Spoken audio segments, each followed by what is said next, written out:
Fala moçada, tudo beleza? Professor Bolima na área com a nossa galera do Estratégia Concurso, passando aqui então no nosso módulo que está tratando da parte de implicações lógicas.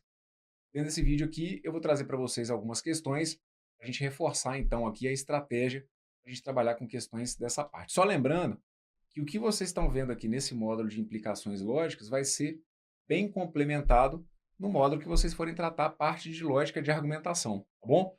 Então, são dois conteúdos aí afins. O que vocês trabalharem comigo aqui dentro do conteúdo, dentro do módulo de implicações lógicas, vai ser inclusive mais bem detalhado se vocês forem trabalhar conosco a parte de lógica de argumentação, ok? Mas para começar a aquecer os motores aí, para que você já comece a se situar sobre esse tipo de assunto tão importante em provas, a gente vai brincar então com algumas questões. Olha essa primeira que está aqui, foi da banca Exaf, concurso aplicado pela ANAC no ano de 2016. A Exaf é uma banca que não tem organizado mais provas de concursos, mas de qualquer maneira, esse modelo de questão que está aqui, ele é atemporal, ele continua sendo cobrado aí por outras bancas, perfeito? Então o enunciado vem pedindo para você considerar verdadeiras as premissas a seguir. Primeiro, se Paulo é médico, então Sandra não é estudante. Segundo, se Sandra não é estudante, então Ana é secretária. Ou Ana não é secretária, ou Marina é enfermeira. Marina não é enfermeira. Logo, conclui-se que, e aí vem aqui as alternativas, perfeito? Bom, o que a gente vai ter que fazer aqui? Primeiro vocês vão perceber que nesse enunciado ele já trouxe para a gente uma informação, né, que é para você considerar verdadeiras as premissas a seguir. O que acontece é que o enunciado ele não tem que trazer isso para vocês, tá bom? Para esse tipo de exercício, em que a gente tem aqui várias proposições sendo apresentadas, a gente parte do princípio que a gente vai tomar essas proposições como verdadeiras. Quando o enunciado, de alguma forma, reforçar isso, fica aqui só para dar mais uma força mesmo. Mas é importante, então, que a partir de agora você já saiba, nesse tipo de exercício, em que o examinador vai apresentar ali uma bateria de proposições, cabe a você partir do princípio que aquelas proposições são verdadeiras, tá bom? As proposições como um todo, não as suas partes simples integrantes. As proposições como um todo terão que ser consideradas verdadeiras, perfeito? Bom, para esse tipo de exercício, assim como tudo que a gente estuda dentro da lógica proposicional, você pode trabalhar com o texto do jeito que está aqui, ou se você quiser, você pode até simbolizar, tá? Então, aqui eu vou trazer a primeira resolução, deixando o argumento simbolizado, e na hora de fazer então a simbologia do argumento, o que a gente sugere é que vocês passem o olho em todas as proposições e tentem identificar quais são as proposições simples integrantes que compõem aquela história, perfeito? Então aqui, se a gente for passar o olho no texto, o que, que eu tenho? Vejam, uma proposição é Paulo é médico, então essa proposição que está aqui eu chamei de P, perfeito? Tem uma outra proposição aqui que fala que a Sandra não é estudante. Eu vou simbolizar a sentença Sandra é estudante como se fosse S. E aí, então, a minha sentença Sandra não é estudante vai ficar simbolizada como se fosse não S. Agora, só para a gente já organizar a casa, não fica errado se você chamar Sandra não é estudante de S. Fica a seu critério, perfeito? É estratégia de alguns de vocês aí chamarem, por exemplo, Sandra não é estudante de S. Se você chamar Sandra não é estudante de S, então Sandra é estudante, seria a sua não S. Conseguiu entender isso que eu falei? De maneira geral, quando eu vou partir para a simbologia dos argumentos, eu costumo identificar as minhas proposições sempre no sentido afirmativo. Então, por exemplo, Paulo é médico, Sandra é estudante, Ana é secretária, tá vendo? Só que nada impede você de chamar Sandra não é estudante de S, e se nesse exercício pintasse alguma sentença falando que ela é estudante, você chamasse ela de não S, tá bom? Isso aqui, vocês têm que se lembrar que a simbologia ela não é obrigatória, que é igual na matemática. O que eu posso chamar de X na matemática, você pode chamar de Y, de P, de qualquer letra, certo? Então aqui é a mesma história. Se for simbolizar, eu particularmente costumo definir as proposições no sentido afirmativo. Então, uma proposição que eu vou ter aqui vai ser Sandra é estudante. A outra proposição que eu vou ter aqui, ó, Ana é secretária, e eu estou optando por chamar aqui de A. Tem uma outra que é Marina é enfermeira, que eu optei por representar aqui pela letra M. Vocês estão vendo que nesse caso aqui, eu usei as iniciais dos nomes dos elementos para dar referência ao nome da minha proposição. Então, Paulo é médico. Como tinha ali o nome Paulo, eu chamei a minha proposição de P. Sandra é estudante, optei por chamar de S. Agora, isso aqui também não é uma regra, tá bom? Se você usou aí outras letras, não tem problema nenhum. Passando então o olho no nosso argumento, o que que eu vou ter aqui? Observem, Paulo é médico, é então a minha proposição P. Então, simbolicamente, eu ficaria com isso aqui, olha, se P, então Sandra não é estudante. Como eu chamei de S, Sandra é estudante, dizer que a Sandra não é estudante seria a negação de S. Depois, se Sandra não é estudante, eu vou chamar isso aqui de não S. Então, Ana é secretária. Ana é secretária, minha sentença A. Lembrando, né, o símbolo do conectivo sim, então, é a setinha, né, apontada para a direita. O tio, ele representa o não. Terceira. Ou Ana não é secretária ou Marina é enfermeira. Olha, símbolo do conectivo ou é o V com tracinho embaixo. Ana não é secretária. Vejam, Ana é secretária é a minha sentença A. Dizer que a Ana não é secretária é a minha negação de A. Marina é enfermeira. Minha sentença M. Por fim, Marina não é enfermeira seria a minha negação de M. Então aqui, ó, quando a gente simboliza o argumento, como eu falo para vocês, eu estou pegando o esqueleto, né, da história. Então, ali estou falando de Paulo, de Sandra, se eu estivesse falando de outras coisas, o que eu preciso que você entenda é o seguinte, aquele argumento ele tem uma estrutura, ele tem um esqueleto. Qual que é a essência desse argumento? É uma estrutura como essa que eu coloquei aqui para vocês. Agora, o que que a gente vai fazer? A gente vai, conforme eu tinha colocado agora há pouco, supor que essas premissas são verdadeiras. E aí, quando a gente supõe que essas premissas são verdadeiras, eu vou tentar identificar uma proposição que fique mais simples para eu começar. Então, como assim? Eu tenho aqui, por exemplo, olha, a negação de M como uma proposição para a qual eu já tenho aqui um resultado garantido, certo? Eu sei que a negação de M tem que ser verdadeira. Então, aquela proposição que está ali é uma boa que eu tenho para dar meu pontapé inicial. Agora, o que que eu preciso que vocês tenham noção? É regra que eu sempre vou ter que começar pela última? Não. É muito comum que, às vezes, a última informação seja fundamental para a gente começar algumas questões? Sim, é muito comum.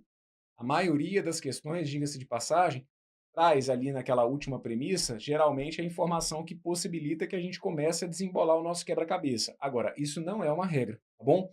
Você tem que colocar na sua cabeça, você começa a resolver uma questão dessa maneira aqui, a partir de uma proposição que te dê alguma certeza. Nesse caso aqui, eu sei que a negação de M sendo verdadeira já é uma certeza. Uma outra boa estratégia que a gente vai seguir nessa linha é de observar proposições que porventura tragam conectivo E. Como a gente sabe, o conectivo E é um conectivo exigente. E quando eu tenho um E para ser verdadeiro, eu preciso que as duas partes sejam verdadeiras. Então, você vai ficar atento porque quando às vezes a gente não tem uma proposição mais simples, a presença de uma proposição com conectivo E pode ser interessante para que a gente dê o nosso pontapé inicial, tá bom? Aqui eu vou numerar para vocês o passo a passo para que vocês consigam entender o que eu fui fazendo, mas na prática você não precisa ficar fazendo isso, tá? Aqui é para que didaticamente você entenda o caminho que eu estou percorrendo. A gente vai fazer aqui, eu costumo falar que essa resolução que a gente vai dar é semelhante na matemática quando a gente tem um sistema de equações. Então, quando a gente tem lá, por exemplo, isso aqui, ó, x mais y é igual a 20, y mais z é igual a 5, e aí eu chego no final e falo assim, ah, z é igual a 2. O que a gente faz para resolver isso aqui? Pô, Brão, já que x mais y é 20, y mais z é 5, já que z é igual a 2, o z não vale 2, Brunão? Isso, então eu vou trocar aqui, olha, o z por 2, porque aí eu consigo descobrir o valor do y. Pô, Brunão, aí eu descobri o valor do y, eu consigo descobrir o valor do x. É basicamente isso que a gente vai fazer aqui agora. A gente vai fazer substituições, certo? Só que os valores que a gente tem aqui são simplesmente v ou f. E para que a gente consiga fazer os cálculos, a gente vai ter que estar com essas tabelas verdade aqui na ponta da língua, tá bom? Então aqui, começando ali, ó, já que a negação de M é verdadeira, esse aqui então é o meu primeiro passo. Negação de M é verdadeira. Esse aqui é o meu primeiro passo. Bom, veja se você concorda comigo. Se a negação de M é verdadeira, o que vai acontecer com a proposição M? A gente sabe lá do nosso módulo de estruturas lógicas, que é de onde a gente começa o curso de raciocínio lógico, que a bela verdade do não trabalha com a ideia de se eu tenho uma verdade, a sua negação tem que ser falsa. Se eu tenho uma mentira, a sua negação tem que ser uma verdade. Então, se a negação de M é uma verdade, a proposição M propriamente dita vai ter que assumir valor lógico Q, valor lógico F, certo? Se com o não a frase é verdadeira, tirando o não, a proposição fica falsa. Então, venho aqui para essa premissa, por exemplo, e posso deixar indicado que o valor lógico de M vai ter que ser F. Então, esse aqui é o meu segundo passo. Só que aí, na minha terceira premissa, eu tenho a tabela do conectivo ou. Qual que é mesmo a lógica do conectivo ou? Você está lembrado? É importante que nessa altura do campeonato você já esteja com essas tabelas aí mais memorizadas. Tabela do conectivo ou é a tabela do conectivo que pede a presença de apenas uma verdade. O ou é o conectivo da disjunção exclusiva. Quem curte exclusividade não gosta de repetições, não gosta de dois valores lógicos iguais. Então, como eu preciso que aquela proposição que está ali seja verdadeira, e como a segunda parte é falsa, o conectivo ou pede a presença de uma e apenas uma verdade. Então, resta a sentença não há assumir esse valor lógico verdadeiro. Perfeito? Então, está aqui, olha, negação de A vai ter que ser verdadeira. Esse aqui, então, é o meu terceiro passo. Ficou claro para vocês? Ó, conectivo ou, lembre-se, tabela do V com tracinho embaixo, é a tabela do conectivo ou. O que o conectivo ou precisa para ter verdade? Eu preciso ter apenas uma verdade. Tá vendo aqui, ó? Para que a frase seja verdadeira, eu tenho que ter apenas uma verdade. Como aqui, olha, eu já tinha uma parte falsa, coube a negação de A, assumir o valor lógico verdadeiro. Vejam, se a negação de A é verdadeiro, significa então que a A vai ter que ser o quê, gente? A A vai ter que ser falsa. Concordam comigo? Mesma história.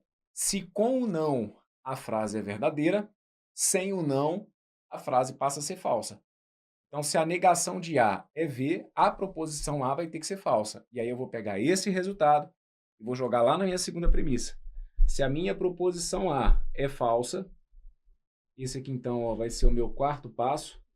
Aí eu te pergunto, o que vai ter que acontecer aqui ó, com a negação de S? Minha segunda premissa traz o conectivo se então. O que a gente sabe sobre a tabela do conectivo se então? A única linha diferente, o único resultado diferente na tabela do se então é o da linha da Vera Fischer. É o V com F e da F. Então aqui você tem que ficar atento porque não pode rolar ali na segunda premissa justamente a linha da Vera Fischer, certo? Ah, lembrei da Vera Fischer, lembrou dela na hora errada. Aqui você não pode colocar o V ali na negação de S. Se você coloca V com F, partiria do princípio que aquela premissa é F. E isso você não pode admitir.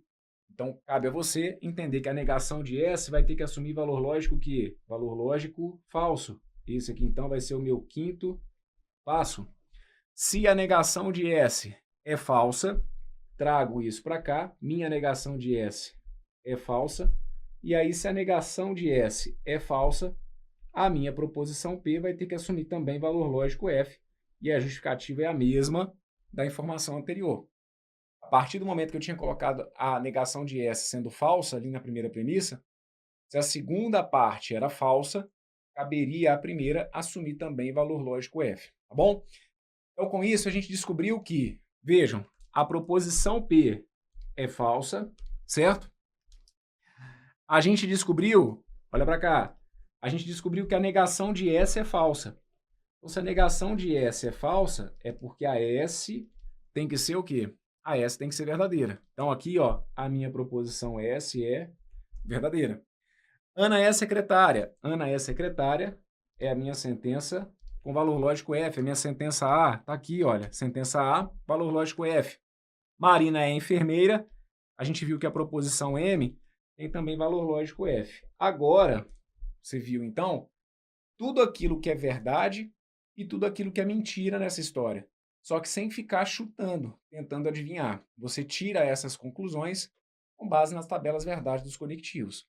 Cabe a você, então, identificar dentre as alternativas aquela que seja necessariamente verdadeira. Confira comigo. A letra A fala que o Paulo é médico ou que a Ana é secretária. Paulo é médico, a gente viu que isso é falso. Então, a letra A vai ficar assim, olha. F ou Ana é secretária.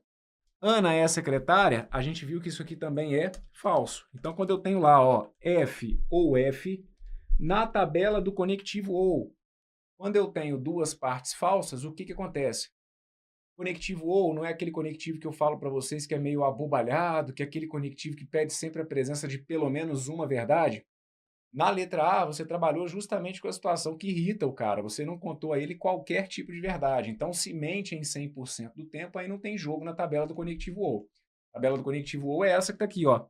Tabela do conectivo ou, se eu tenho duas mentiras, a gente sabe que o resultado tem que ser todo falso. Então, a letra A não foi gabarito para essa questão. Na letra B, a gente tinha conectivo E. Lembre-se que o E é o exigente, aquele conectivo que vai pedir verdade em 100% do tempo. Letra B começa dizendo, então, que a Sandra é estudante. Sandra é estudante, isso aqui é verdadeiro. E Paulo é médico. Paulo é médico, isso aqui é falso. Verdadeiro e falso, o que vai acontecer aqui? Vai dar falso. Se o conectivo E é o E exigente, verdadeiro e falso, vai me levar para um resultado que é falso. Então, a letra B também não foi gabarito. Letra C. Ana não é secretária. Vejam, nós vimos que Ana é secretária, é falso. Dizer, então, que a Ana não é secretária seria verdadeiro. E Sandra não é estudante. Observem, Sandra é estudante, isso é verdade. Dizer, então, que a Sandra não é estudante seria falso. Verdadeiro e falso vai me levar para um resultado que é falso. Então, a letra C está fora. Letra D. Paulo é médico. Paulo é médico, isso aqui é falso. Ou Ana não é secretária. Vejam, Ana é secretária é falso. Dizer, então, que a Ana não é secretária passaria a ser verdadeiro. E aí, falso ou verdadeiro, o que a gente comentou sobre o conectivo ou? O conectivo ou é aquele conectivo que pede a presença de pelo menos uma verdade. Como ali tem uma verdade, nosso gabarito correto, então, vai ter que ser a letra D, tá bom? Na letra E, Sandra não é estudante. Vejam, Sandra é estudante, isso é verdadeiro. Dizer que a Sandra não é estudante, isso aqui é falso. E Paulo é médico. Paulo é médico, isso aqui também é falso. Como eu tenho ali a presença do conectivo E, como o E é exigente, jamais que ele admitiria mentira. Perfeito? Então aqui, gabarito correto para essa acaba sendo a letra D de dado. Ficou claro? Então agora vamos dar uma olhadinha em mais um exemplo, porque esse modelinho que está aqui, ele aparece em provas aí de qualquer tipo de banca. Vamos para mais uma. Olha essa que está aqui, ó, concurso de escrevente técnico do TJ São Paulo, prova organizada pela Banca Vunesp. Se Maria é bonita, então Carlos é rico. Se Ana é feliz, então José é um herói. Sabe-se que Maria é bonita e que a Ana não é feliz. Logo, pode-se afirmar corretamente que... E aí vem aqui as alternativas, ok? Bem, então, mesmo esquema. Agora você vai começar a se acostumar com a ideia de que alguns enunciados podem trazer ali várias proposições. Esses enunciados são os enunciados que tratam da parte de lógica de argumentação. Por isso que eu estou reforçando com vocês. Vocês estão vendo dentro desse módulo que foi tratado aqui como implicações lógicas, em total relação, nada mais é do que o que a gente aprofunda também dentro do módulo de lógica de argumentação que você tem aí no seu curso, tá bom? Aqui, então, se quiser, você pode simbolizar esse argumento. Maria é bonita, Carlos é rico, José é um herói. Você pode identificar, então, quais são as proposições simples e fazer a simbologia, então, dessas proposições, tá bom? Vou deixar indicado para vocês aqui, então, da seguinte maneira, ó. Se Maria é bonita, vou chamar Maria é bonita de M. Então, vai ficar assim, ó. Como tem um sim, então, tem a setinha apontada para a direita. Maria é bonita é M. Carlos é rico, eu vou chamar isso aqui de C. Se Ana é feliz, vou chamar isso aqui de A. Então, José é um herói, vou chamar isso aqui de J. Maria é bonita, eu tinha chamado isso aqui de M. E Ana não é feliz, eu tinha chamado Ana é feliz de A. Dizer então que a Ana não é feliz, eu trataria isso aqui como não A. E aí, então, simbolicamente, meu argumento ficou dessa forma. Se M, então C. Se A, então J. M e não A. Só lembrando, você não é obrigado a simbolizar, tá bom? Dependendo aí do argumento, como aqui as proposições elas são até mais curtinhas, não costuma dar muita confusão, você pode trabalhar até com o próprio texto. E confie em mim, dependendo aí, né, do nível que você chegar para a sua prova, você vai conseguir trabalhar com a questão de lógica de argumentação no próprio enunciado da questão, certo? Tem hora que a gente e aí agora imaginando uma situação prática de prova mesmo, né, imaginando que aquilo ali seja uma questão no seu caderno de prova, o que que você pode fazer? Você pode pegar e pode simbolizar aquele argumento, só que chega num ponto, e aí, num primeiro momento, quando você está tomando contato com a matéria, você costuma ter essa estratégia, né, de simbolizar o argumento, de meio que passar as proposições a limpo, só que chega num ponto que você está tão bem treinado, você consegue trabalhar no próprio enunciado da questão, sem nem ter que rascunhar, tá bom? Mas, se sentir segurança aqui na simbologia, e aqui para eu explicar fica mais fácil quando eu for simbolizando e jogando isso aqui separadamente para vocês, tá bom? A mesma ideia, vocês vão perceber só que nesse exercício, ele não falou nada sobre as proposições. Na questão anterior, vocês se lembram? Ele tinha começado dizendo o seguinte: ah, considere verdadeiras as premissas a seguir. Aqui ele não falou nada. Então, cabe a você tomar a decisão que eu falei agora há pouco. Você, então, vai partir do princípio que todas essas premissas aqui são verdadeiras, ok? Supondo, então, que todas essas premissas aqui são verdadeiras, a gente vai colocar para vocês da seguinte maneira, ó, verdadeiro, verdadeiro, verdadeiro. O que eu vou colocar para vocês aqui, então? Observem. A gente não tem uma proposição mais simples, como aconteceu na questão anterior. Só que eu tenho aquele caso que eu comentei. Aqui eu tenho uma proposição com conectivo e. Uma proposição com conectivo e, nesse caso, é uma boa para a gente dar o nosso pontapé inicial, porque conectivo e, não vamos nos esquecer, símbolo do conectivo e, olha, é o chapeuzinho. E o que eu sempre falo para vocês sobre o conectivo e? Que o conectivo e é o meu conectivo exigente. Então, um conectivo e para ter valor lógico verdadeiro, uma sentença que tem conectivo e para ter valor lógico verdadeiro, ela depende de verdade em 100% do tempo. Então, por isso ali que a minha terceira premissa vai ser importante, porque como ela traz um conectivo e eu preciso que aquela sentença seja verdadeira, então significa que as duas partes vão ter que ser verdadeiras. Tá certo? Então tá aqui, ó, conectivo e para ser verdadeiro, obrigatoriamente a minha proposição M tem que ser verdadeira e a minha negação de A também tem que ser verdadeira. Bruno, oi. Por que você aqui não começou pela primeira, não começou pela segunda? Porque você falou que não tem uma ordem. Isso, não tem uma ordem. Por que eu não comecei da primeira? Dependendo, eu vou poder começar da primeira? Sim. Por que aqui você não começou da primeira? Porque a primeira aqui é um sim então. E um sim então, para ser verdadeiro, ele vai me dar mais de uma possibilidade. Então, enquanto eu não tenho certeza sobre isso, eu vou tentar fugir dele, certo? Segunda proposição é a mesma história. Segunda proposição tem um sim então. Só que um sim então, para ser verdadeiro, ele me dá mais de uma possibilidade. Eu tenho 3 casos. Só para deixar claro, quando eu falar tem mais de uma possibilidade, é por isso. Olha, um sim então, para ser verdadeiro, tá vendo aqui, ó? Tem 3 combinações. Então eu vou tentar fugir daquilo ali. Por isso que eu não comecei pelo conectivo sim então, tá bom? Então agora pegando ali, por exemplo, a informação a respeito do M. Proposição M é V. Então eu vou jogar essa informação para cá, ó. Se a minha proposição M é verdadeira, esse aqui eu vou deixar indicado como se fosse o meu terceiro passo. Então tá aqui, ó. Minha proposição M é verdadeira. Perfeito? Dá para a gente tirar alguma conclusão a respeito da minha proposição C? Dá. Porque, ó, se eu tenho uma condicional que começa com valor lógico V, para que ela seja verdadeira, necessariamente a segunda parte vai ter que assumir valor lógico que, gente? Necessariamente a segunda parte vai ter que assumir valor lógico também V. Se você entende que a proposição C pode ser F, verdadeiro com falso, daria falso. E aí você invalida a ideia de ter premissas verdadeiras. Então não dá para rolar na primeira premissa V com F. Então eu tenho que ter necessariamente a proposição C com o valor lógico verdadeiro. Ok? Só que eu descobri aqui embaixo que a negação de A é verdadeira. Se a negação de A tem valor lógico V, o que você pode dizer para mim a respeito da proposição A? Ora, se a negação de A é verdadeira, então a proposição A ela vai poder assumir valor lógico que, aliás, ela vai poder não, né? Ela tem que assumir valor lógico que? Valor lógico F, certo? Então, de novo, se lá no segundo passo eu vi que a negação de A tinha ficado verdadeira, se a negação de A é verdadeira, a proposição A tinha que ser falsa. E aí você vai perceber que na segunda premissa vai rolar o que a gente chama de uma indeterminação. O que é uma indeterminação? É uma situação em que eu não consigo garantir o valor lógico. Eu sei que a proposição J ela é V ou F, mas eu não vou conseguir, com as informações que foram apresentadas, garantir o valor lógico dela. Por que não, Brunão? Olha para a segunda premissa. Se a proposição J for verdadeira, falso com verdadeiro na tabela do sim, então, dá verdadeiro? Sim. Na tabela do sim, então, falso com verdadeiro, dá verdadeiro.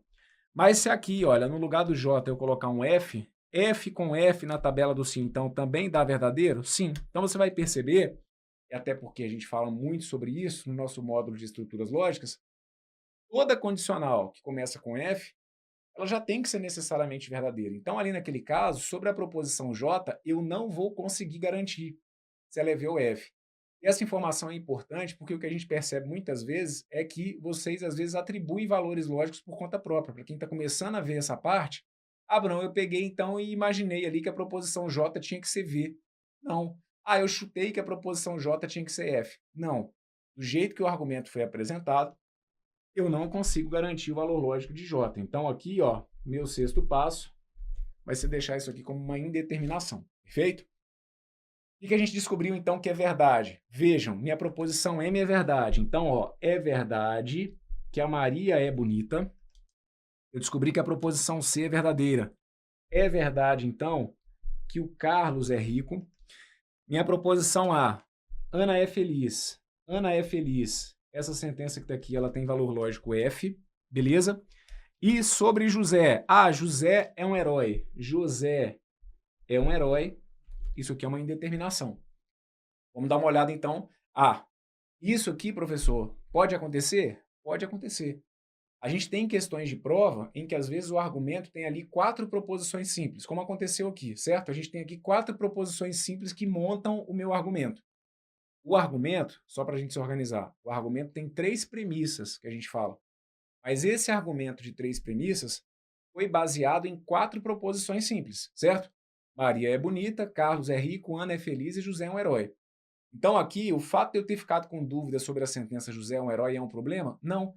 A gente vê questões de prova em que às vezes a gente tem uma situação semelhante a essa, com 4 proposições simples formando o argumento, dependendo da situação eu tenho certeza sobre uma proposição só, e ainda assim eu consigo chegar a uma alternativa correta. O que eu preciso que você tenha noção é o seguinte, com base nisso que a gente descobriu aqui, eu tenho que achar uma alternativa que seja necessariamente verdadeira. Vem comigo, vamos dar uma olhada. Olha a letra A. José não é um herói. Eu consigo garantir isso que está aqui? Não, gente. Ó, sobre José ser um herói ou não, é aquilo que a gente falou. É dúvida, perfeito? José é um herói? Eu não sei se isso que está aqui é verdadeiro ou falso. Então a letra A está fora. B. José é um herói. Também não consigo falar sobre a sentença José é um herói. Professor, eu posso dizer que José não é um herói, então é uma sentença falsa, que é o que estava na letra A? Não, você não pode afirmar o valor lógico, tá bom? Nem na letra B. C. José não é um herói. Não sei. Essa que está aqui, ó, já começa com uma indeterminação. E Carlos é rico.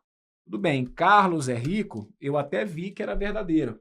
Só que a letra C pode ser meu gabarito? Não, a letra C não pode ser meu gabarito, porque se eu estou em busca de uma alternativa que seja verdadeira, como a letra C tem conectivo E, ela só seria necessariamente verdadeira se as duas partes fossem verdadeiras, perfeito? Então aqui, ó, não dá para eu garantir o valor lógico do que está apresentado na letra C. Letra D. Carlos não é rico. Vejam, a gente descobriu que é verdade que o Carlos é rico. Dizer, então, que o Carlos não é rico, isso aqui tem valor lógico o quê? Isso aqui tem valor lógico F. Então a letra D está fora. Olha a letra E. Carlos é rico ou José é um herói? Carlos é rico, olha para cá. Carlos é rico, isso é verdadeiro. Ou José é um herói. José é um herói? É uma dúvida. Mas aqui na letra E, eu vou conseguir garantir o gabarito. Por quê? Porque na letra E, eu tenho um conectivo OU. E o que o conectivo OU precisa para ser feliz? Conectivo OU não é aquele conectivo que eu falo para vocês que é o cara que é de boa, é meio abobalhado. Eu não falo para vocês que o símbolo do conectivo OU já é parecido com um Vzinho. O conectivo OU, para ser verdadeiro, uma sentença com conectivo OU para ser verdadeira, depende de ter pelo menos uma verdade. E é o que a gente tem ali. Então, cuidado. É muito comum, né, para vocês que estão começando a trabalhar esse conteúdo, ficarem na dúvida sobre o seguinte, professor, mas por que a letra C não dá para ser verdadeira e a letra E sim? Por conta do conectivo. Na letra C, eu tenho um conectivo E com uma verdade. Um E com uma verdade é necessariamente verdadeiro? Não. um E, para ser verdadeiro, precisa de ter todas as partes sendo verdadeiras. Isso eu não tive na letra C. Na letra E, por conta da personalidade do conectivo, como ali eu tenho um conectivo ou, o conectivo ou é aquele que admite qualquer verdade. O conectivo ou não pede verdade em 100% do tempo. O conectivo ou pede pelo menos uma verdade. E ali na letra E eu já tenho pelo menos uma verdade. Então, o gabarito correto para esse exercício acabou sendo a letra E, tá bom? Então tá aqui um modelo, né, de uma questão de um concurso importante, que é o concurso aí de escrevente técnico do TJSP, prova aplicada no ano de 2018, cobrando aqui um modelo da parte de lógica de argumentação. Vamos dar uma olhada em mais um exemplo, vem comigo. Olha essa que está aí, ó, ISS Petrolina, concurso organizado pela banca IAUP. Considere as seguintes afirmações. Proposição A. Se eu estudar, então eu não sou reprovado. Proposição B. Ou eu jogo ou eu estudo. Proposição C. Eu fui reprovado. Nessas condições é possível concluir logicamente que, e aí vem aqui as alternativas, ok? Mesma história. Estão vendo aqui, ó, agora vocês vão começar a lidar com esses modelos de questões em que eu tenho ali várias proposições. Então, a gente trata com uma questão de lógica de argumentação. Qual que é a minha estratégia para eu resolver uma questão de lógica de argumentação? Eu suponho que todas as premissas são verdadeiras. Então, aqui, vou começar, ó, supondo que todas as premissas são verdadeiras. Por onde que fica mais fácil eu começar? Ora, pela última. Por quê? Porque ela é mais simples. Aqui eu nem sei se eu trouxe a simbologia. Trouxe a simbologia, tá? Optei por simbolizar assim, ó. Se eu estudar, chamou isso aqui de letra E. Não sou reprovado, indiquei como se fosse não R. Jogo, coloquei aqui como se fosse a proposição J. Estudo como se fosse a proposição E. Só que como é um ou, o símbolo do ou é o V com um tracinho embaixo. Depois a gente tem aqui a sentença eu fui reprovado, que é a minha sentença R. Então aqui, eu falo com vocês, professor, eu nem simbolizei não. Porque como as proposições ali elas eram mais curtinhas, deu para eu trabalhar com o próprio texto no desenrolar do exercício. Tá perfeito, vai chegar num ponto em que você vai conseguir fazer dessa forma mesmo. E eu sempre falo que até a formatação da prova, né? As dicas aqui, dependendo até da banca, dependendo da maneira como a prova é formatada, aí a gente fala assim, isso aqui em prova do Sebrasp, por exemplo, até a letrinha deles às vezes é menor e as proposições deles são mais extensas, é mais difícil trabalhar às vezes ali em cima do texto, certo? Aí a gente sugere que vocês simbolizem. Mas aqui, professor, do jeito que veio aqui o enunciado, consegui brincar com as proposições ali sem nem ter que simbolizar. Então tudo isso aí faz parte como estratégia de prova, tá? Aqui eu simbolizei. O negócio é que você tem que supor que todas elas são verdadeiras. E a mais simples acaba sendo a última nesse caso. Então tá aqui, olha, minha proposição R, verdadeira. Professor, oi, é a terceira questão que você está resolvendo e pela terceira vez você está começando da última. Eu estou achando que isso é uma regra. Não é regra. A gente vai ver questões aqui dentro desse módulo em que eu vou poder começar da primeira, que dependendo do começo da segunda, você começa por aquela que seja mais simples. Não fecha a mente achando que tem que ser da última, não. Vai começar por aquela que seja mais simples. Aqui nesse caso a mais simples é a proposição R. Se a minha R é verdadeira, eu vou poder substituir o valor da não R lá na primeira premissa, perfeito? Se a minha R é verdadeira, a negação de R vai ter que ser falsa. Só que o conectivo que está indicado na primeira premissa é o conectivo se então. O que eu preciso para que aquele se então seja verdadeiro? Então se lembre, será que é possível que a proposição E seja verdadeira? Não. Se você imagina que a proposição E é verdadeira, você passaria a ter a linha da Vera Fischer na tabela do se então. Tabela do se então, tabela da setinha com a linha da Vera Fischer, a gente sabe que é o único resultado que dá F. Então não tem jeito não, aquela proposição E não pode ser verdadeira. Resta ela então assumir valor lógico F. Minha proposição E tem valor lógico F. Se a minha proposição E tem valor lógico F, se a minha proposição E tem valor lógico F, o que vai acontecer com a minha proposição J? Ora, a minha segunda premissa, eu tenho uma disjunção exclusiva, tenho a presença do conectivo ou. Qual é a lógica do conectivo ou? O conectivo ou é aquele conectivo que pede a presença de apenas uma verdade. Não se esqueçam, o ou pede a presença de pelo menos uma verdade. O ou pede a presença de uma e apenas uma. Então, como a segunda parte já é falsa, resta a proposição J assumir valor lógico necessariamente verdadeiro. Então, meu quinto e último passo foi descobrir o valor lógico de J. E aí você vai perceber, então, que, nesse caso, eu consegui descobrir o valor lógico de todas as proposições simples integrantes. Na questão anterior, eu tinha ficado com uma indeterminação. Aqui, eu consegui descobrir o valor lógico de todas as proposições simples. É regra que eu sempre vou conseguir descobrir o valor lógico de todas as simples? Não. O que não se discute é que você vai ter que sempre encontrar uma nas alternativas que seja necessariamente verdadeira. Então me ajude. Ó, eu vi que estudo é falso. Eu vi que não sou reprovado é falso. Deixa eu ver outra que a gente teve aqui, ó. Jogo, eu vi que isso aqui era verdade. Vamos dar uma olhada então nas alternativas. Olha a letra A. Eu joguei. Pô, dá até uma emoção, né não? Aqui, ó. Eu jogo, eu joguei. Valor lógico verdadeiro. Professor, mas e a questão do tempo verbal? Eu descobri que é verdade que eu jogo, mas aí ali tá como eu joguei. Não tem problema isso, tá bom? Jogo, joguei, vou jogar. A ideia aqui é que o que eu tinha que considerar como verdade é algo sobre ter jogado. Então a letra A, ela tá correta, tá bom?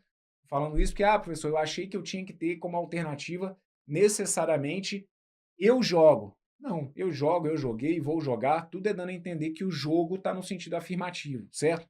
O que não pode acontecer aqui é o jogar vir com sentido negativo nas alternativas. Então aqui, o gabarito correto está lá na letra A. Letra B, eu estudei, está errado, né? Eu estudo, isso é falso. Então, eu estudei, seria uma sentença com valor lógico falso. Letra B está fora. Letra C, eu estudei e também joguei. Estudo, estudei, isso ficou falso. Então, falso e qualquer coisa já ia dar falso, porque o conectivo e é aquele que é de verdade em 100% do tempo. Então, CF e alguma coisa já vai dar falso. A parte que dizia que eu joguei era verdade, mas de qualquer maneira, como a gente já tinha ali uma mentira, falso e verdadeiro, na tabela do conectivo e tinha que dar falso, ok? Letra C, não joguei nem estudei. Essa história de nem isso, nem aquilo, é como se fossem duas sentenças com sentido negativo, né? Nem joguei, nem estudei, traduzindo, é como se fosse não joguei e não estudei. Então a letra D traz implícita a ideia de um conectivo e é o exigente. Para a letra D ser correta, as duas partes tinham que ser verdadeiras. Só que não fecha, por quê? Não joguei, então vou só traduzir aqui, tá? Ó, isso aqui é a mesma coisa que não joguei, ó, não joguei e não estudei. Não joguei, verdadeiro que eu jogo. Dizer então que eu não jogo, isso aqui fica falso, tá bom? E não estudei. Estudo, isso é falso. Dizer então que eu não estudo, isso seria verdadeiro, tá bom? Então repassando, ó. Joguei é verdadeiro, dizer que eu não jogo é falso. Estudei, a gente viu que era falso. Dizer então que eu não estudo seria verdadeiro. Só que aí falso e verdadeiro, como tem ali uma parte que é falsa, a letra D fica de fora. Letra E, eu estudei, mas não joguei. Lembrem-se, o mas ele acaba fazendo papel de conectivo e. Eu estudei, mas não joguei é como se fosse eu estudei e não joguei. Eu estudei é falso. Então aqui, como é falso e alguma coisa, já vai dar tudo falso, tá? Ia ficar falso e não joguei. Jogo é verdadeiro. Dizer que eu não joguei seria falso. Falso e falso vai ter que ser falso. Perfeito? Gabarito correto, então, para essa que está aqui. Letra A, claro. Na hora da prova, se você chegou ali, né, na garantia, é verdade que eu joguei. Não precisa ficar filosofando muito sobre as outras alternativas. Aqui eu analiso as outras alternativas, primeiro, para a gente aproveitar ao máximo o exercício, porque assim a gente vai estudando. E segundo, porque para você que acertou o exercício, ótimo, mas sempre tem aquele aluno que diz, professor, mas eu marquei a letra C, por que a letra C não ficou correta? Eu marquei a letra E, por que a letra E não ficou correta? Então aqui estão analisadas também aí as outras alternativas, tá bom? Bora para mais uma. Bruno, até que eu tô gostando desse negócio, cara, tô ficando afiado. Isso, então vamos dar uma olhada em mais uma, é nesse ponto que eu preciso que você chegue mesmo, seguro, dando conta aí do conteúdo.